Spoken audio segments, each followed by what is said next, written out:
Hello, friends. I'm Terrence Johnson, Associate Professor of Religion and Politics. And on behalf of the Berkeley Center for Religion, Peace, and World Affairs and the Women's and Gender Studies program at Georgetown University, I'd like to welcome you to today's panel discussion, The Body and Religiously Motivated Social Action, a global look at religion and political transformation. We are delighted to welcome our esteemed colleagues, Professors Yolanda Covington-Ward and Jeanette Joly, editors of the new volume entitled Embodying Black Religions in Africa and its Diaspora, published in the Religious Cultures of African and African Diaspora People book series at Duke University Press, where I serve as a co-editor of the series.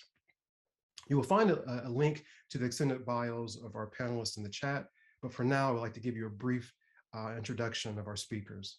Dr. Covington-Ward is Associate Professor and Department Chair of Africana Studies at the University of Pittsburgh.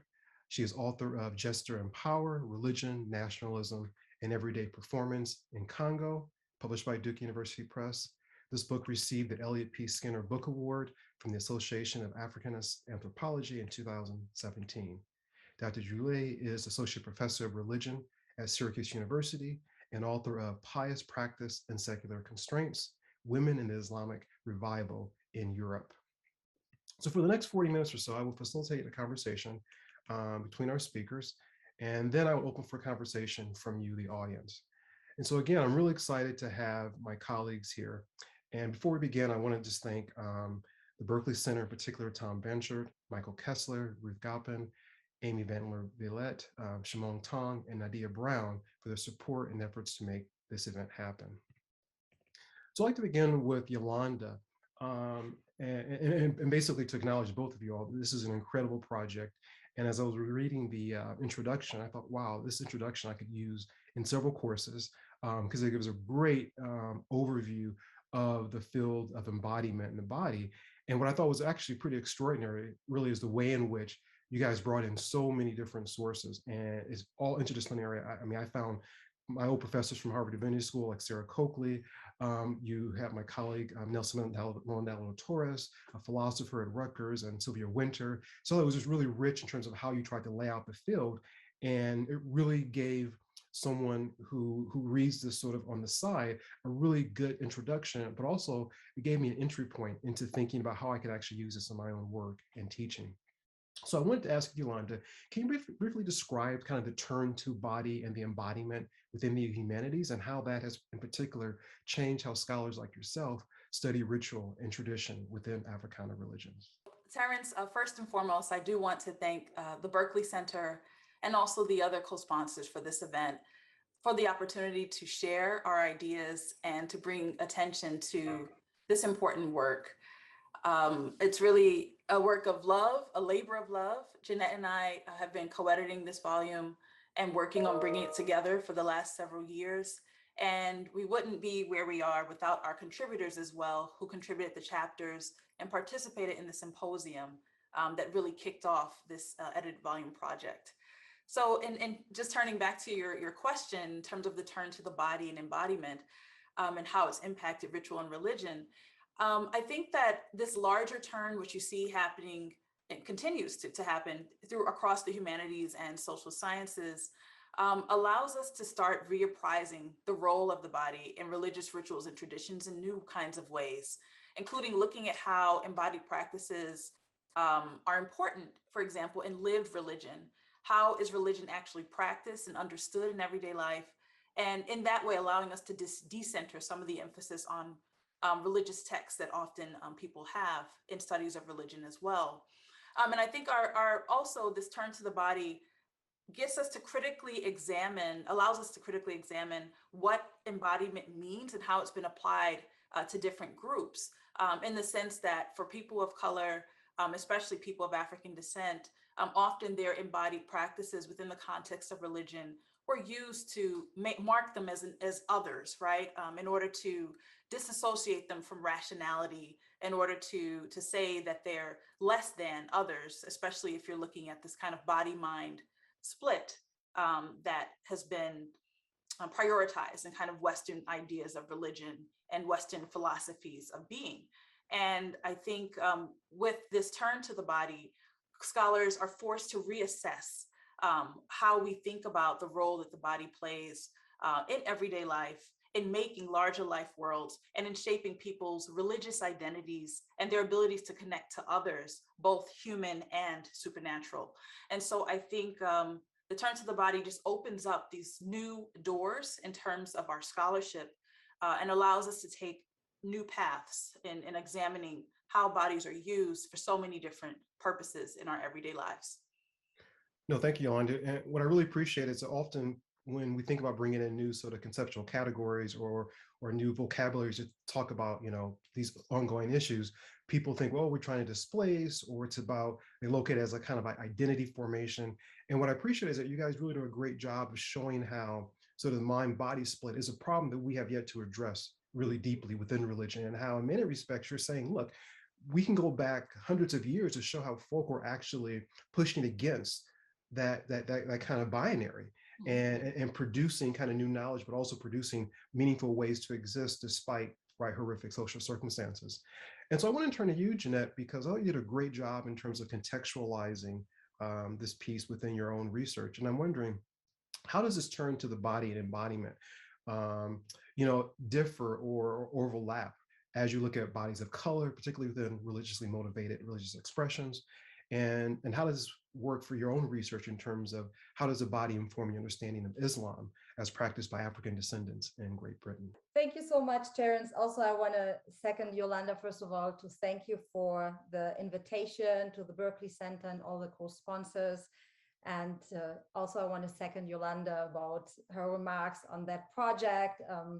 I just told her yesterday how, I'm still in awe how well we work together and how, what a great experience this is. So I think, it's important to kind of bring back our affect, that goes into that labor, as you said, labor of love. But yes, I think it's interesting what you're asking, because, also following up on what Yolanda said, communities of practice have always used their bodies, right? And they didn't much bother to, they were not too much concerned with some academic concerns on the body-mind split, right? The kind of intuitive knowledge that bodies matter, that bodies can do a whole set of things. They can produce knowledge, they can produce altered states of minds, they can produce connection with others. Communities knew that and they practiced that, right? It's like us as scholars, I say, who didn't know that, right? So in that sense, of course, it's interesting to think about, we are learning from them. We have been veiled by, kind of post-enlightenment, post-reformation kind of ideologies that disabled us from seeing something in front of ourselves, right? So what we have with this turn of the body, turn to the body is somehow, it's nothing new. It's as if we would say we reinvent the wheel. It existed. We were just, blind to it because we had, problematic theories that, as Yolanda said, were also highly racialized because they were used to devalorize, entire traditions of praxis, that span the globe really. So what we have basically is just new tools. We have now analytical tools that enable us to see these things better in front of us, right? To grasp them, to analyze them, and to finally give credit to the richness and depth and knowledge production that has been traditionally produced by communities of practice through the body, right? And it's interesting that you're asking me to connect that to my research, because when I think, how do I list now, what does an analytical concept of embodiment enable me to do, I can really actually indeed have this list of layers that I can see, that I can name, that that come through this focus on the body. So for those who are not familiar with my chapter, just a very quick sentence. I study Muslim musicians and performance artists in London of broadly Muslims, but in this chapter in the book, I focused on those on African descent. And what I was able, to see then are these different levels of the body as shaping the selves and the communities, and also as signifying selves and communities, and how that interplays in very complex ways. So for example, my Black Muslim interlocutors have to work on stage through their bodies through gendered Islamophobia, right? That affects male and female Muslims in specific ways, including also from their, from communities that are Black but not Muslim. At the same time, they have to work through anti-Blackness in the mainstream society and in the non-Black Muslim community that also affects then, specific representations of the Black and the female body, the male and the female body on stage, right? And they have to think about their bodies in terms of how do they cultivate themselves as pious Muslims, right? And how does their self-cultivation impact on their audiences? Because the interesting thing is they always see these audiences. And then finally, in their artistic expressions, they also think through the body in the words, in the lyrics. We always see how the body becomes a metaphor for specific Islamic cosmologies, especially Sufi cosmologies. And I'm going to stop here, but we see already these very different layers that just an event on stage allows me to extract when I look at it through a lens of embodiment. But I'm curious in terms of, it's kind of an extension of the question, but for both of you or either of you, did you go into your research knowing that, okay, that the body is actually very essential and that this body is actually a legitimate epistemic resource, or did you kind of stumble upon it based upon your interviews? Because I think for a lot of people, particularly young scholars, are trying to figure out, well, how do you begin to do this research? And is it something that's sort of quote, natural, or is it something that you kind of went in with the kind of particular lens? How did you stumble upon the body, and what gave you the evidence that it was so central? I can take a shot at this one. My research in general, before I went to the Democratic Republic of Congo, was actually focused more so on dance. And so I had a particular topic on dance that I was interested in studying when I went to do my research in the DRC. And when I went to finally go and conduct my research, those dances didn't exist anymore, right? And so when I basically just opened up myself to seeing what was going on around me and just taking things in and seeing what was important to folks, I didn't even start with a religious project.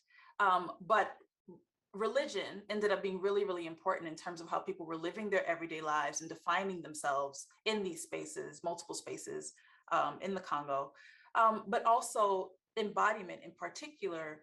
So which is how my first book is focused on gesture, was important in terms of relationships, interacting between people, but also other types of engagements in the spiritual realm as well. And so once I started to pay attention to that, which really was based on me just paying attention to what people were doing, I realized the many different roles that gesture played in the people where I was doing my research amongst the BC Congo, folks of the BC Congo ethnic group in the Lower Congo, which is now known as Congo Central. And as a result, then I actually had to come back and look at materials that I had already looked at in terms of archival materials. And these were some old missionary reports from Italian missionaries who were stationed in the Kingdom of Congo back in the 1600s and 1700s. And I had read through these materials before and completely missed all of these gestures that the missionaries themselves were recording in their reports. Because as a researcher, I had skipped over this material as not important. But once I realized how important it was in everyday life, including within the context of religion in the Congo, when I came back and looked at these materials, it was everywhere. So starting with, and in fact, with my research, I talk about centering the body as a mode and method of inquiry, starting with the body itself, allows you to see things that perhaps before you would have been blinded to.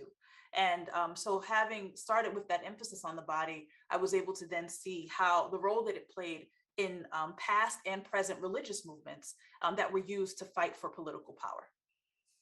No, that's really helpful. And in a few minutes, we'll talk to you about your own research, but I'm curious in terms of, Yolanda, can you say more about the volume and what do you think is its most significant contribution to the fields of Africana religious studies and also the anthropology?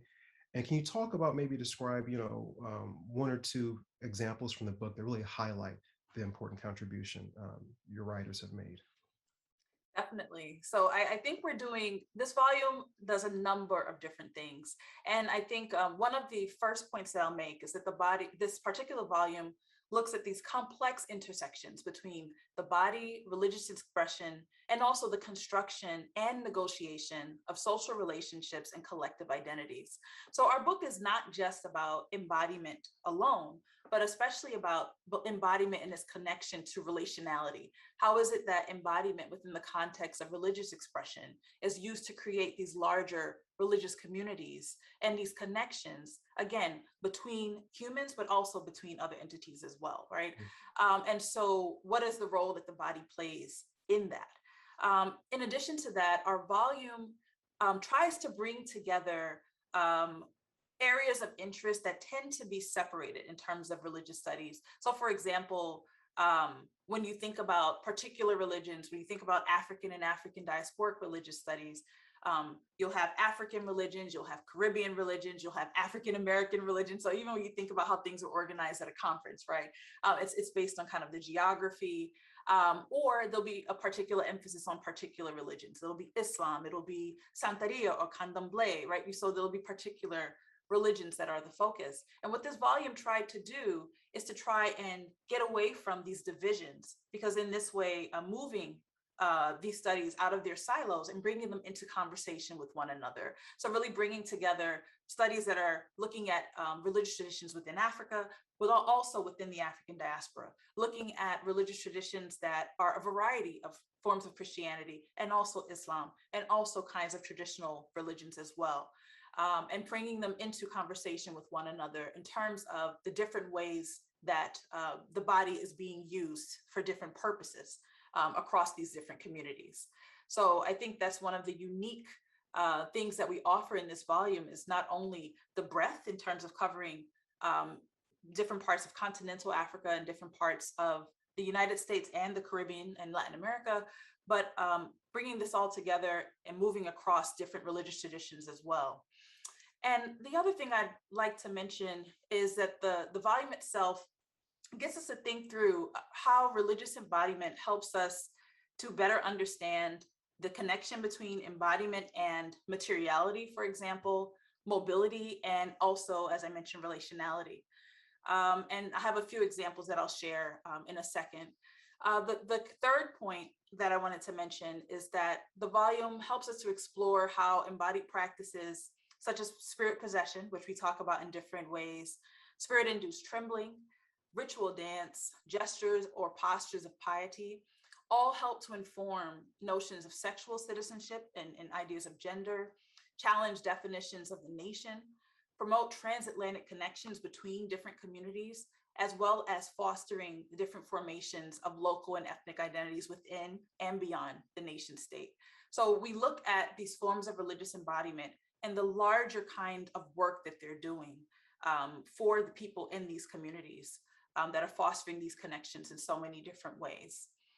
And so I wanted to give you two examples so you can see the kind of work that has been done in this volume. So along the lines of for instance, looking at mobility and memory in this particular volume. Our first chapter, the author's name is Eliane Hill, and she does an amazing, amazing job of looking at religious rituals, dress, and dances that are performed in order to placate a plethora of spirits that are called Mama Chamba in Togo. And so these spirits are supposed to be the spirits of formerly enslaved people who were brought from the north of the country from a town named Chamba, and were brought to the coast and were incorporated into voodoo communities as enslaved people. And so in what she examines through looking at the actual ritual dances themselves, the forms of embodiment and dress, and what it means for the practitioners, because these spirits of these formerly enslaved people who were enslaved by some of the people in this community who participate in this ritual, right? Were there also people in this community are also the descendants of some of those who were formerly enslaved. And so these formerly enslaved spirits, actually possess the members of the Vodun communities along this coastal area in Togo. These are Ewe Vodun communities. And so these rituals are done in order to placate these spirits and satisfy them and try to get their blessing and stop them from causing any kind of harm. But they also are a reflection on mobility in the sense of this historical movement of people that were brought from the northern part of the country and who actually tended to be primarily Muslim and were brought to the coast into these Ewe Vodun communities. And also memories of this, so ways in which you have coastal Africans engaging with memories of enslavement and the slave trade and the impacts that it had on their communities, but engaging with these ideas through the body itself. So rather than having an explicit kind of larger articulation of this, doing this through bodily articulations and reenacting these histories in different kinds of ways. And just another quick example, the second chapter is a chapter by Youssef Carter that provides another perspective on mobility and memory, focusing on an African-American Muslim community that's actually founded on a former plantation in Moncks Corner, South Carolina. And the members are part of a transatlantic Sufi order that use a form of embodied spiritual cultivation to cleanse themselves of racial trauma and other forms of trauma and to reassert their humanity and shape new diasporic identities that help to connect them to these larger transatlantic communities, as this particular mosque was founded by someone who came from Senegal. So you have these connections across the Atlantic, and also ways the connections and identities are being shaped through the embodiment themselves that's taking place within these spaces. So these are just two wonderful, I think, examples of how our contributors really engaged with these concepts of embodiment within these different contexts and showed how they were used for different purposes, whether engaging with this history of enslavement or forging transatlantic connections and cleansing oneself of racial trauma.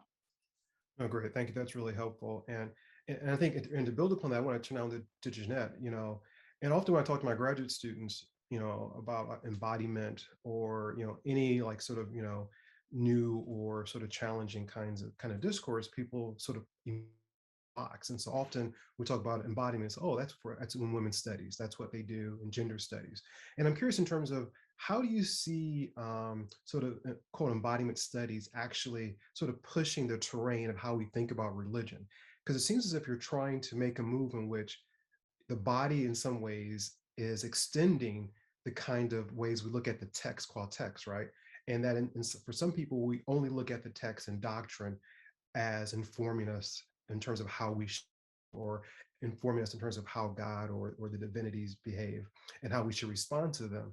And yet your work is really pushing and really showing how these individual agents, right, through community and engagement with history and with text, but also with the contemporary world, are really trying to really extend, right, I'd say the ground rules for how we are imagining what religion is. And so can you say more about, how this is really pushing us to think about embodiment beyond women's studies, but also giving us new categories to think about sort of the production of religion?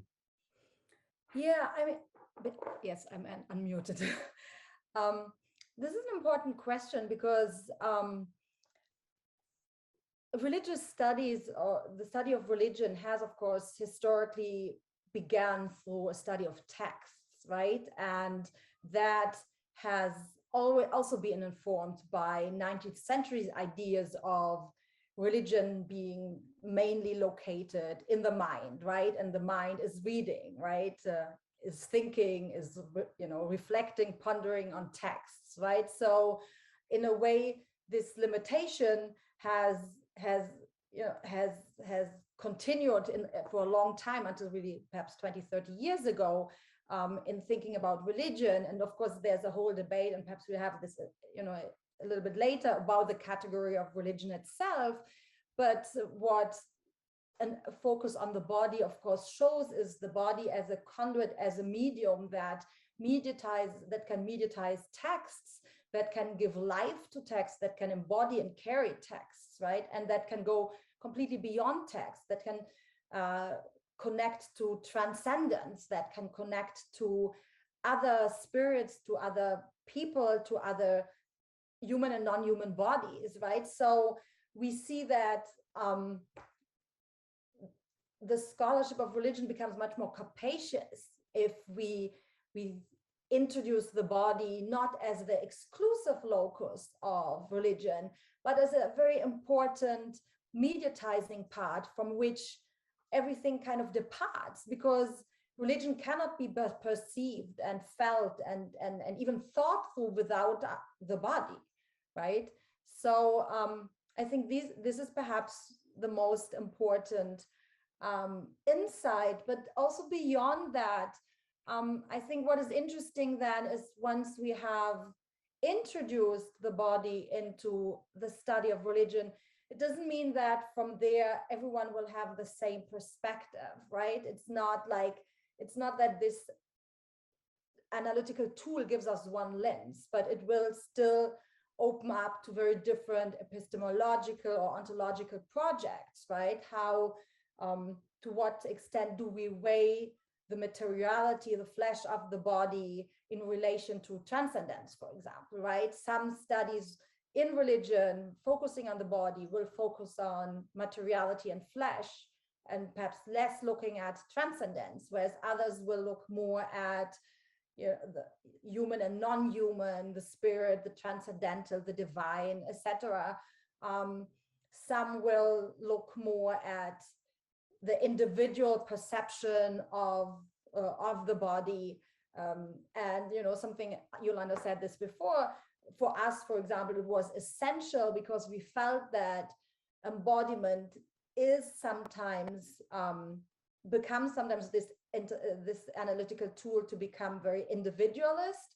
For us, it was really important to push back, right? And to say, we think of the body as something that is essentially inherently connected to other bodies, right? So I think that's also important to think about how different intellectual projects can be opened up to the question of the body.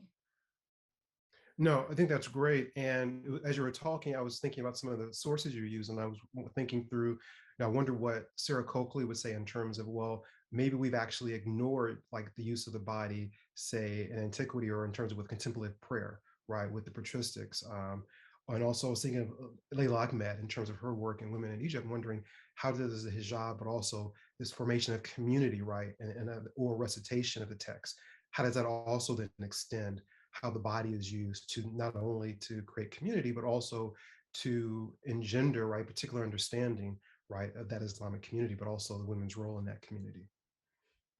Yes, I think that's really the interesting point then, that we can think about the body as being connected to specific projects, also political projects, right? And that, as you said, veiling can be thought in terms of self-cultivation. It can be thought in terms of community building. It can be also thought as, a nation state project, creating, imposing specific kind of citizens, right? Enforcing specific kind of way of being a female citizen. And the same thing with, liberal ideologies. We can see that even liberal ideologies that are dedicated to liberating the body can also become oppressive in the hands of a state, right? That for me, for example, working on Islam in Europe, we see this, all the time, how liberal ideologies then become, a way to constrain religious bodies, right? So it goes all the way. And I think that's the attentiveness to the body enables us to see all these different layers and very contradictory movements that happen. Because of course, here, and you indirectly, we both said this, we need to be attentive to power, how power works in relation to the body, and then it can go in all different kinds of directions. No, and power is really important. And I'm wondering, Yolanda, can you say more about your project? Because it seems like, what you're really teasing out, right, are the ways in which the women of the Church of the Holy Spirit, which is the English name for your church, how they are using healing, right, in particular, as a way of not only cultivating power, right, but actually doing sort of the practical work that's needed in the community.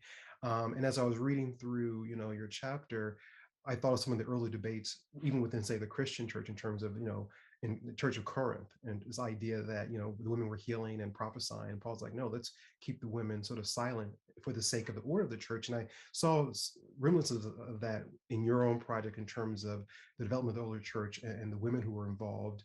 And I think as early as mid 1700s, right, who were actually saying, no, we actually can look at the spirit within a Christian context, but also within our own traditions, right, in terms of embodying the ancestors, right, of our people. So that's a long way of saying, can you say more about your project and how you are addressing power in particular with the women in Democratic Republic of Congo? Sure. So I could go on all day, but I know our time is limited. I'll just say this particular chapter is based on field work I did in the Democratic Republic of Congo in 2005 and 2006, 2010. So it's a bit dated now, but I think the important kind of point is that it's looking at contradictions between materiality and embodiment in this particular church. So this is the Demena Church, which stands for Dibundu de Ampeve Longo Muafelika in Kikongo, or Church of the Holy Spirit in English. And this is a church that was founded by a prophet who comes out of a larger prophetic tradition that is called in Kikongo, the Kingunza tradition, that started with the prophet Simon Kimbango in 1921. So the prophet who founded this church, his name was Masamba Ezai. And long and short of it, he had dreams and visions that basically allowed him to dictate or say that he received this calling from God, that everyone who would be a part of his church would wear white cloth. So they're a white cloth church. They all wear white when they go to worship, because it's in his eyes, this was the way of worshiping and wearing the dress of angels, right? It was supposed to make you closer to God. And this is a Christian church. And if you had a prayer that you wanted to be more efficacious, you would actually wear your white robes while you're praying. So it serves a purpose. But within the context of the forming of this church, which happened around the time of independence, when Congo got independence in 1960. So I think the church founding was 1961.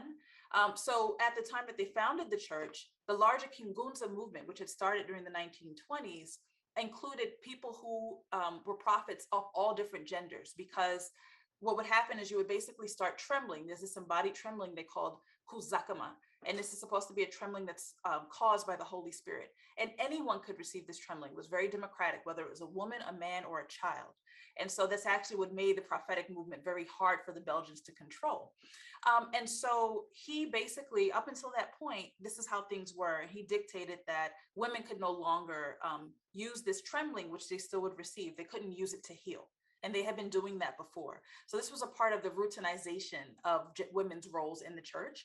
But also, one of the justifications given is that because women menstruate, they actually soil and desecrate the white cloth. And so their bodily, their actual bodies were used as a way of thinking through excluding them from these healing practices. And so what I do in my chapter is basically show that while that is kind of the spoken rhetoric in terms of how the church is supposed to operate, I interviewed people and talked about, and they shared with me experiences in which women actually continued to heal. And these were usually in situations outside of the church, emergency situations where men were not around, where women were able to tap into the Holy Spirit, receive this embodied trembling, and use it to heal others. And so I use it to offer up the ways in which materiality and embodiment don't always go together. And I think a lot of the literature in religious studies that in religious practices kind of look at it as working together. And in this instance, they actually don't, right? So the embodiment itself allows women to go beyond and step away from these restrictions that were really put in place related to this white cloth, and allows them to continue to heal in ways that their ancestors have been doing for centuries before. So that is really what the chapter is about, to get us to think about the ways that materiality and embodiment don't always work together, but in fact are still connected with struggles for power within these different contexts. No, thank you. And Jenna, can you say more about your project in Great Britain, and in particular about the poetic pilgrimage? And I'm curious if you can talk about that, the hip hop group, and also talk about this idea, of what's really religious about what they're doing and the music. Because often people will say, well, we're bringing in a category again to sort of push against, say, tradition. but how does that category coincide with what we mean by religion? Let me start with this because I have it in my mind right now. I think it's interesting. All of the artists I worked with, they are really kind of driven by an Islamic ethos. What they want to do is their objective as an artist is not art for art's sake, but art as a tool, as a medium to transmit ethical uplifting messages, political uplifting messages, to build a Muslim community in the diaspora that is still searching itself, right? Because the community is very plural. I mean, different races, different ethnicities, different national backgrounds, different migration histories, coming from labor history, labor migration or post-colonial migration, in the 50s and 60s, the to more recent histories of refugee communities, etc. And the next generation born in the UK, in London, they're really figuring out what is our heritage, and what are we creating new. So what do we take from our families, and what are we building new? How are we going to go through the kind of tribalist mentalities of our parents, right, who would prefer to stick to their own national or ethnic community, etc. So so art is fundamentally about and these performing art events, because I talk really about kind of community-based art, right? It's really about creating, shaping a new community in a new, urban context, that allows the next generation to continue, but also to adapt to their needs, right? And of course, popular culture is seen as so much more efficient than going to a mosque and listening to an imam for young people who are perhaps not inclined to do so. So that's the best means to talk to the youth. And so for me, I think the idea that it's about an Islamic bringing in an Islamic ethos in terms of the values of commitment to justice, to uplifting, etc., but also in terms of building community in a long durée kind of perspective, is religious community building is what is essential for them. I know there was another part of the question that can you remind me of? Oh no, it was this idea of what is religious about sort of the hip hop music and how they're using hip hop to convey this Islamic ethos.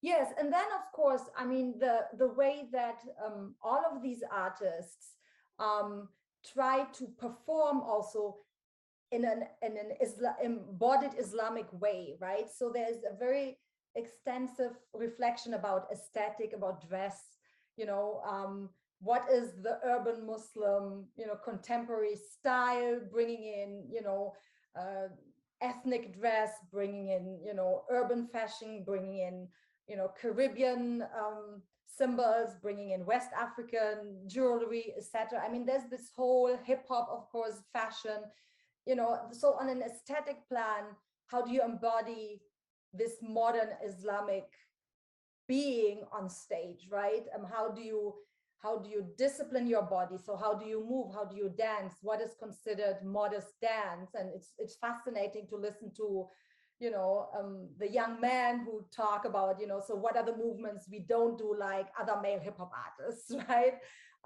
Same for the women. So, what is the right movement on stage? And then, how does it sound like? How do we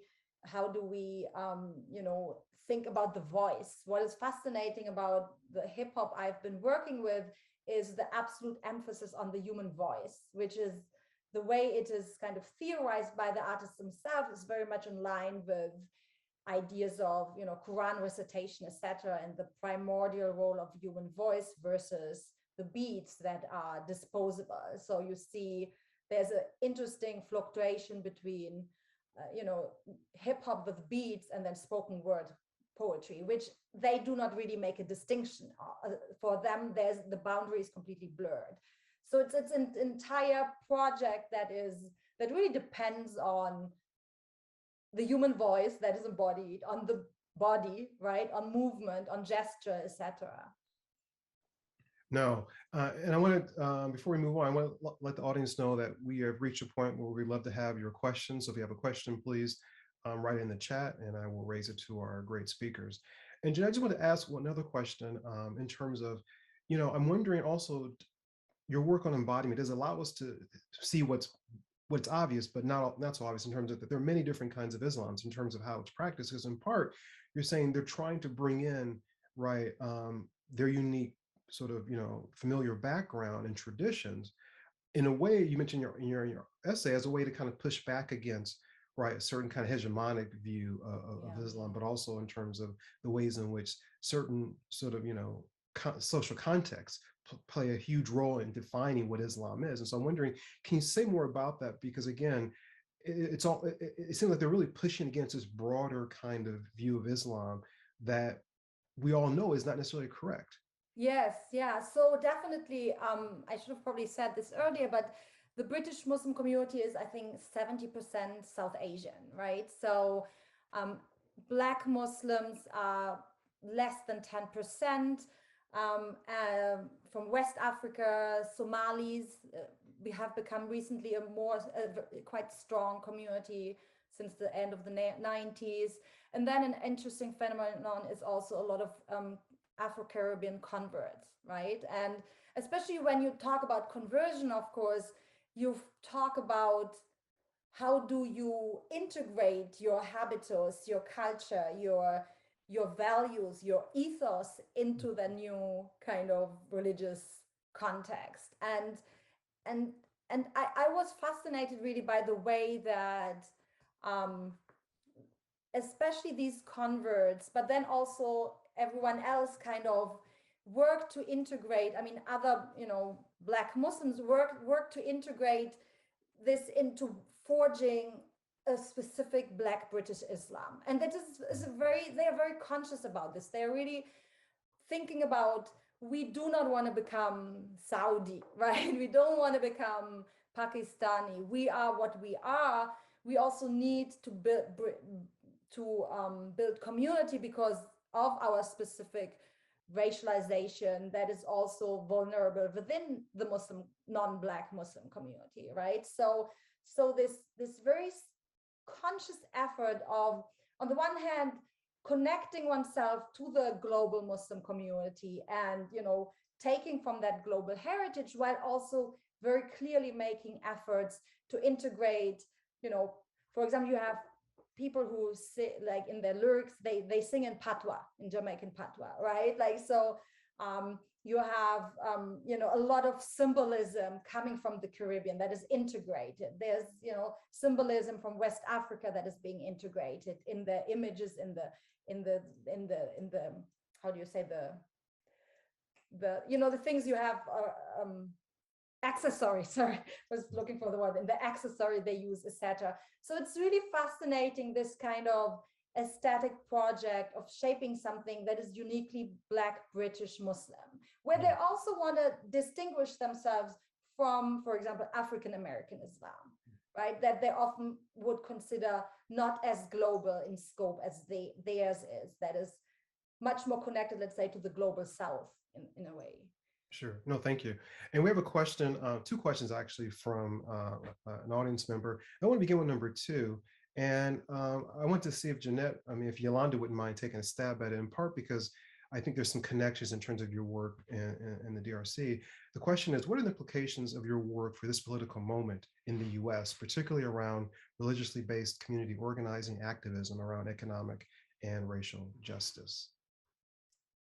It's a great question. And I think that, this renewed attention to the body is helping to show you how some things that really, I think, are common sense, but we just haven't really paid as much attention to it.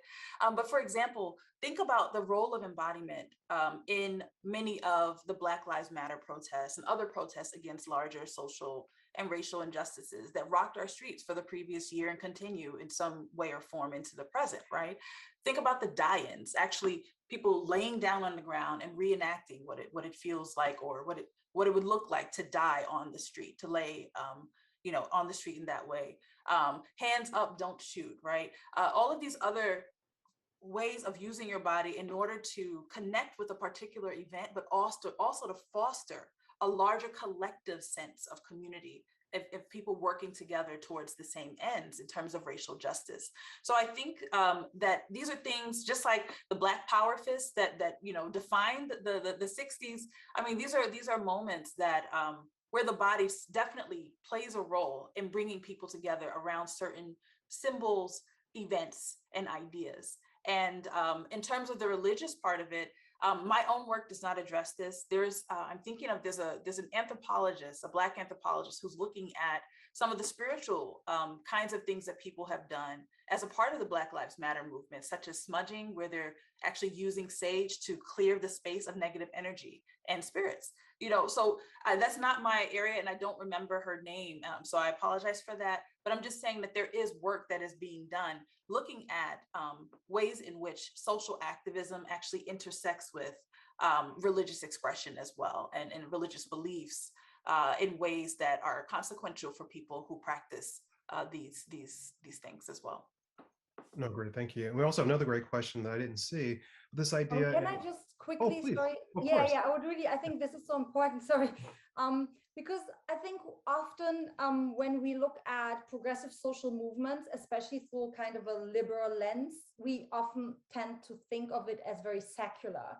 And what is happening when you look at communities on the ground is that, and Yolanda just gave a great example, it's not that secular, and people obviously bring their faith and their spiritual strength into it, right? And of course, in the US context of Black Lives Matter, already liberal languages don't attune to a language of religion, and then also often Muslim activists, who actually use very explicitly their religion also in manifestations, are being neglected. And I just wanted to quickly refer to work by Suad Abdul Khabir or by Donna Austin, who is doing excellent work on Muslim activism and Black Lives Matter, which it needs to be thought through in terms of how do we think about religion and social activism that in ways that contradict some of our languages that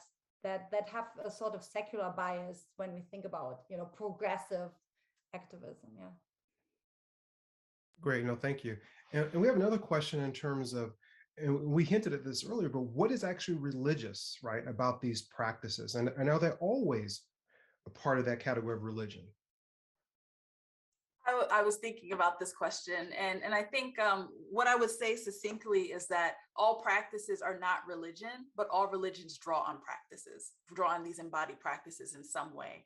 And so what I try to think about is, what is the intentionality? What is the person's purpose? So walking is not something that we typically associate in a particular way with any particular religion. It's just an everyday thing. But if you're using in the context of, for example, the Mama Chamba ritual, where you're reenacting how people walked while they were shackled, that is accomplishing a particular goal, right, within this context of religious expression.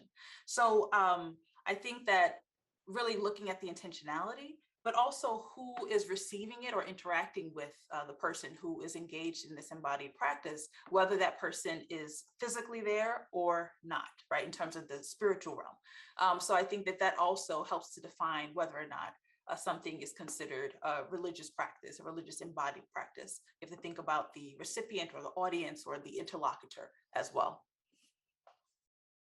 Thank you.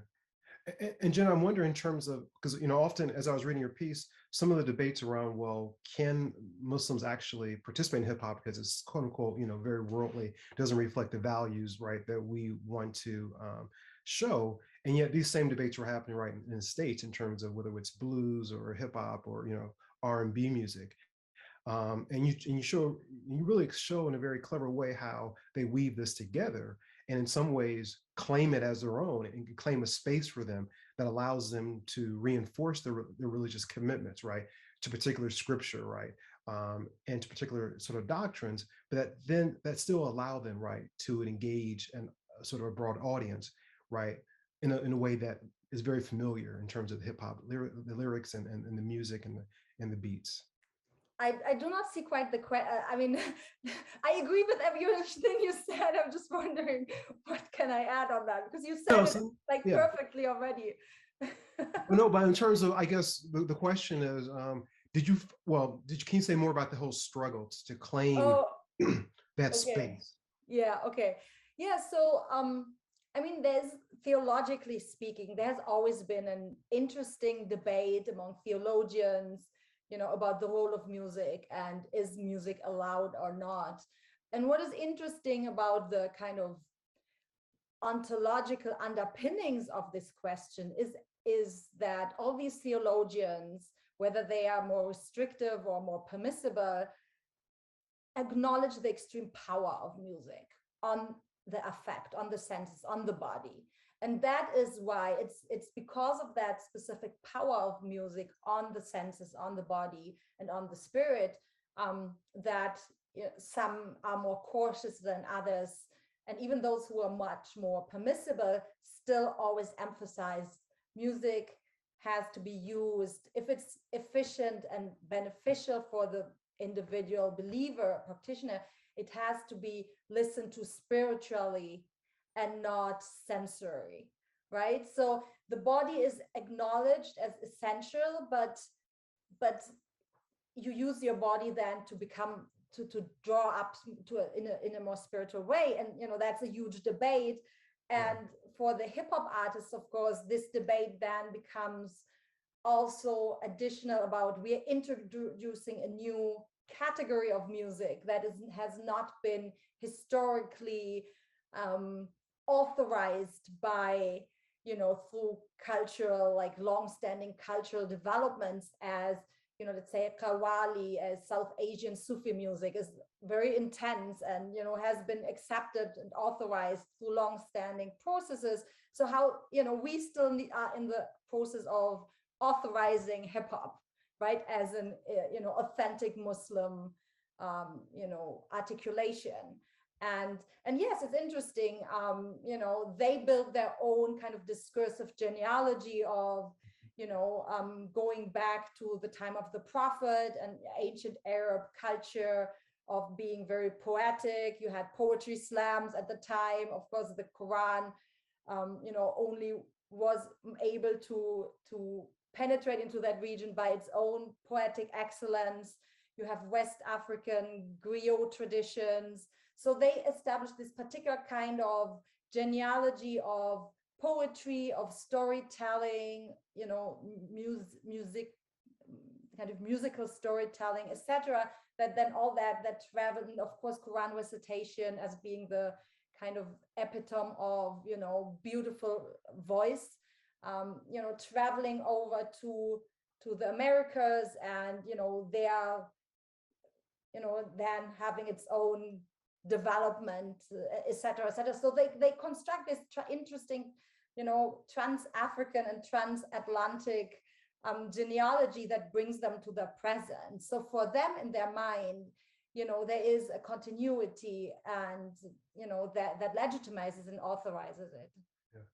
No, great, thank you. And Yolanda answered a question that extends on what you said, Jen, in terms of, there's a question around this idea, how does religion actually problematize the body?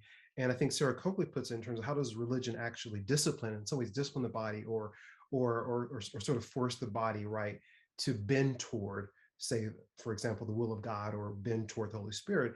And I guess, and I'm hearing some people raise a concern, well, to what extent then do we allow religion or the divinities actually to reinvent the body, right? And my sense is that it's actually implied in your work that even as these people are, say, whether it's through trembling or whether it's through a kind of aesthetic, that they're working coincide with, yes, they are appropriating the body for certain kind of political ends, but at the same time, the religion or the practices or the doctrines are also, quote unquote, disciplining the body. So it's not this either or thing, but they're kind of working hand in hand, so that when you see the kind of, whether someone trembling in the Congo, one might think of, Matori in terms of, the body, the spirit actually possessing and the whole body. And so, and then you in the trance are actually that particular divinity. So it's interesting how this forces us to rethink whether or not it's religion or the person or the spirit doing the disciplining or the disruption of the body, but it seem to work in a kind of triangular way in which it's this active kind of movement happening. In my response to that, Terrence, I mean, that's I think an amazing way of trying to capture the complexity of all of this, because I think that's actually the beauty of it. It's that this intentionality, where is it coming from and whose intention is it, right? So for someone who starts to tremble within the context of the Demonade Church, they have rituals to try and bring it on, but it's not your choice, especially if when this trembling happens outside the context of the church, which is what several people described, even brought them into the church because they started trembling uncontrollably. So in this way, the intentionality or the engagement with whether it's the spiritual realm or spiritual others, I think it is in many ways, it can go both ways. So you can have intentionality in terms of people who are part of these religious communities who are trying to shape their bodies in particular ways and their embodiment in particular ways. But you also can have these kinds of engagements with the spiritual realm or spiritual others, spiritual beings that are also engaging with their physical bodies in other ways that they may not have anticipated or even called for or had any decision in whether this was going to be what happened. So I think, yes, our book definitely tries to capture all of those nuances because it's not just one or the other. I completely agree. I think it's really, this is like the fascinating aspect of embodiment, right? The body can be disciplined and can be trained to transcend itself, but then also it can also work the other way around, and there's not always full control about how then transcendent forces take possession of the body. So yes, and I think Yolanda just said it well. I think these two-way stream is like what we examine throughout the different chapters. Yeah. And we're almost out of time, but there's one last question in terms of one of the audience members is still a bit confused in terms of how does religious embodiment contribute to empowerment or empowerment in general? It seems to be a bit unclear in terms of what is empowerment look like? I mean, it depends. Yolanda, should I go? I mean, it depends on, empowerment. I mean, in one way, when we see that, a trained body can do things, can go beyond itself, right? So a trained body can learn to do things that an untrained body cannot do, right? Like if we just think about a secular domain, a gymnast, right? A gymnast has to do a lot of things, discipline his body to become this, to go beyond his own embodied capacity. So there's, on the one hand, bodily training and allows us to do things and to get in, Marcel Mauss said, to commune through the body, we can communicate with the divine or with the transcendence, right? I mean, all these things become, like on an individual level, empower the body to do certain things. If we think, of course, in terms of empowerment as going beyond social structures and oppression, Yolanda just gave the various examples of, how Black Lives Matter activists, and historically activists have always used their bodies to resist, and often historically these activists have also integrated religion into it to resist oppression, to find dignity, to find. So I think the question has underlying perhaps a more narrow understanding of religion, that is like what we want to push against, right? That it's not about a very narrow understanding of religion in this kind of 19th century context, but a very capacious understanding where we find religion in much more aspects than meets the eye, something like that. So I encourage I want to thank the Berkeley Center Peace and World Affairs for this. Thank to Dr. Jeanette Julie, as well as Dr. Yolanda Covington Ward. So hope you all can still hear me. So thank you all. Have a great day, and thank you for joining us.